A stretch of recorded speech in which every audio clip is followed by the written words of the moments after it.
Namaste. I'm Jill Loftis of Nuit Astrology. Welcome back to the channel. I'd like to talk to you today about 7 things that you need to know that will make your understanding of astrology grow by leaps and bounds. Now, I know when you first start astrology, it's just so much information, and please be patient with yourself. It's a new language. So you're learning the different signs and the houses and, the order and the planets, and it's a lot. It's very confusing. But let's start out with 7 things, 7 fundamentals that'll be really helpful that you don't have to memorize and you don't have to grasp in a big way, but you can grasp in a small way that'll help you bring a greater understanding. And the first thing is that each planet moves at a different speed. This is really important to understand. So for example, the moon, right? The moon goes around in like 28 days. The moon is changing quickly. That energy changes really quickly. You take something like Saturn takes almost 30 years. It's a much slower cycle and therefore a little bit more easy to track. Then you get to like outer planets like Pluto. Pluto takes 248 years to go around the Earth. Pluto only is in a part of your astrology chart. It never makes it all the way around unless you live 248 years. It doesn't make it all the way around. It moves so slowly. And so that super slow movement can make it a little harder to see the cycles until you step back and really get some perspective.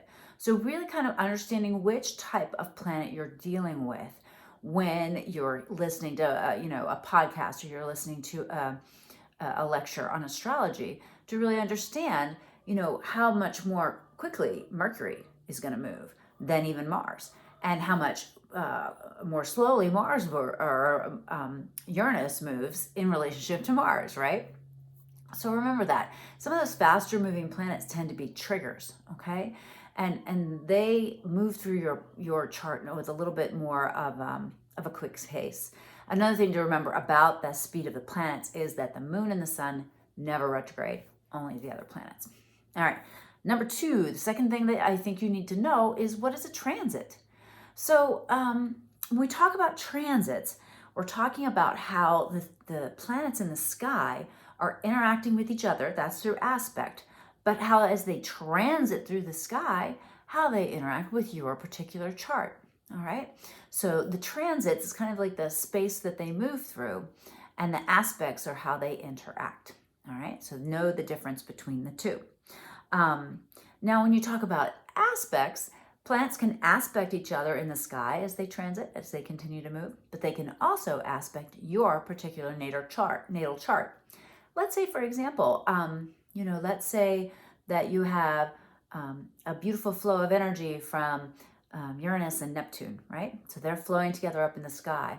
Well, the question is, how do they flow with your chart? They might be flowing beautifully up in the sky, but it might be hitting a really difficult part in your chart, and so therefore not be experienced as harmonious, even though in the broader sense it is, all right? So understanding this idea of aspects in the sky, and then how they interact with you. It's kind of like, you might think that something, you might observe something happen and think, wow, well, that doesn't impact me. But in the long term, it might, right? Example, let's say you pass a tractor trailer and they're over on its side and all the contents are spilling out and you're like, oh man, like he's having a bad day. Well, you might not realize that something was on that truck that you really needed, right? And now you can't have access to it because of that event. That's kind of how, when you think about aspects, how they happen, all right? Now, let's also talk about, while we're still on aspects, let's talk about the strength of aspects. So some aspects are stronger than others. It's just proximity, right? How close together they are. And you have to understand that when you look at, some computer programs, or if you're, taking a look at a computer printout, some of those might consider an aspect to be within 9 degrees. And I would say most astrologers don't. Most astrologers, if they're looking at that, 9 degrees is a pretty weak aspect. It's not very strong. But as you get closer and closer, particularly 3 degrees or less, we're talking direct hit. Now we're talking something that you will notice, something that will fire, as they say, in the chart. So understanding, again, the aspects in the sky. An interesting example is this Saturn square Uranus, which is just one of the big themes of 2021. Well, a lot of people are thinking, yeah, well, we've got the retrogrades, right? The 3 and done. They come back into orb in the end of 2022. Now, they don't reach the exact square, but they both get to 18 degrees of their respective signs of Taurus and Aquarius, and that's a square. And actually, the square occurs when they're even within 2 degrees. So you have to kind of understand that when you're looking at, the exact square. And this brings me to number 4, the degrees and minutes. All right, so that's why it's not considered exact, even though they get the same degree, because each sign has not just degrees, but then 60 minutes within each degree. And so, with something like, you're talking about like Mercury, I mean, that's going to move through so quickly that you're really not going to be looking at the minutes.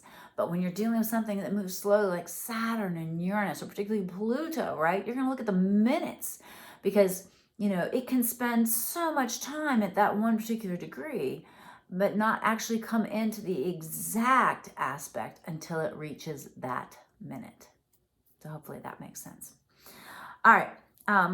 Now, your basic aspects that I worry about and pay attention to are the conjunction, which is when things are touching, the square, which is when they're in a tough angle to each other, the trine, which is when they flow together, and then the opposition, where they're like a tug of war across the sky from each other.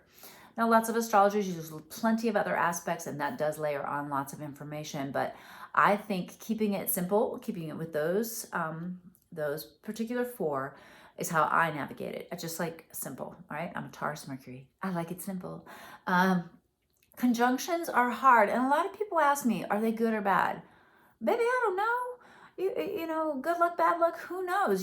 Change can be difficult, even if it's positive. So these are not punishments, okay? These are experiences, okay? This is a learning process. So a conjunction means the energy comes together, and it just is a lot. It's a lot to handle. It might come together harmoniously, it might come together explosively, but it's just a lot. So pay attention to the conjunctions. I think they're very important. Now, squares, people tend to think of it as being difficult, harsh, hard. The older I get, the more I say, hey, maybe this square is making me go in a direction that I would not have considered before. This simply just means no, not this way. You're going to get to it another way. And, there's something on that journey that's going to be something you need to pick up and learn along the way. I get a little less upset about it. Squares amplify what's not working. Squares amplify and show you what's not flowing. Yeah, basically the best way to say it. Now, trines, on the other hand, trines flow. Trines are when things are going together, and they just really feel comfortable. They are a great time to get things done, but they're also a great opportunity to be lazy and just assume that you're always going to have this goodness flowing, okay? So I don't focus, especially when I'm giving readings to people, I might mention that they have a beautiful aspect like a trine, but I don't write too much about it, because I always figure you balance that and deal with the negative stuff, and you continue to work hard, the positive stuff will come through. Too many trines, too much blessing and luck in a chart just makes people lazy. It's just what I've seen. I talk about it with my friends who are astrologers. We see it all the time. It's that kind of assumption that things are going to go your way, and then when they don't, that becomes a problem. All right. And then we've got the opposition, the barbells, right? The 2 across the sky, which I tend to think of as just an opportunity to figure out how to harmonize these energies. I look at it as finding homeostasis, finding a point of balance, making sure that you're doing the high vibrational of both, and then they will merge together and become really strong and beautiful. All right. All right. Now, the next thing I want to make sure that you understand is that each planet has a sign where it feels more comfortable. For example, like Venus. Venus loves to be in Taurus. Why does Venus love to be in Taurus? Well, Venus loves the beautiful things of Taurus. Taurus loves the beautiful things of Venus, right? It's logical. It's kind of logical, that placement. Where does Venus not like? Venus doesn't like to be in Aries. Venus doesn't want to be running off on a sword, being independent, okay?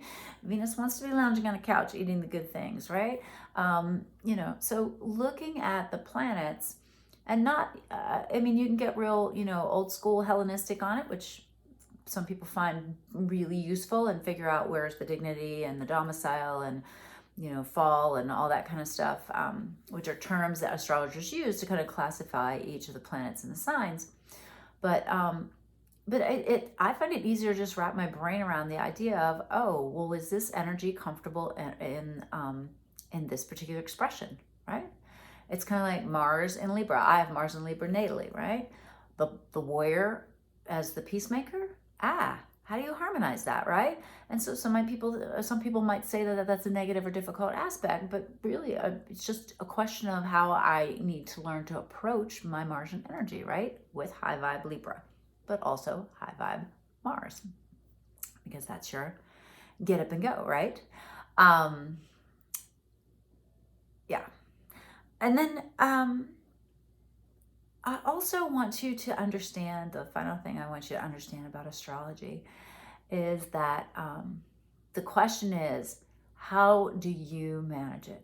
Once you have a situation in your life, whether you can point a finger and blame it on a planet or a person or whatever, you've come here to learn, you've come here to grow, you've come here to have experiences. What are you learning? What's the curriculum? That's kind of the way I look at all of these different aspects and things like that. And even if I've studied astrology, I practice astrology, I consider myself to be an astrologer and a mystic, but also a human who's like really learning and trying to grow and understand what these things mean and how I can best use them to elevate myself, so that I don't have to come back here to this world again and repeat these lessons. I want to get it the first time, or at least the second time, and if I don't get the second time, I'll better get it the third time. So I really look at this as a tool to help me to grow, to help me to evolve, to help create in me a better understanding for myself, but also a better understanding and respect for all the fellow humans here who are doing the work, okay?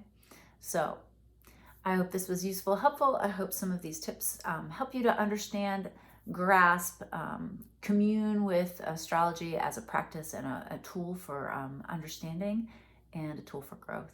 If you have any questions, drop them below in the comments, and I'll catch you in the next video. Please, if this was useful to you, share it with some friends. Please be sure to hit the like button and subscribe. I come out with new content every week, and namaste, my friends. Bye.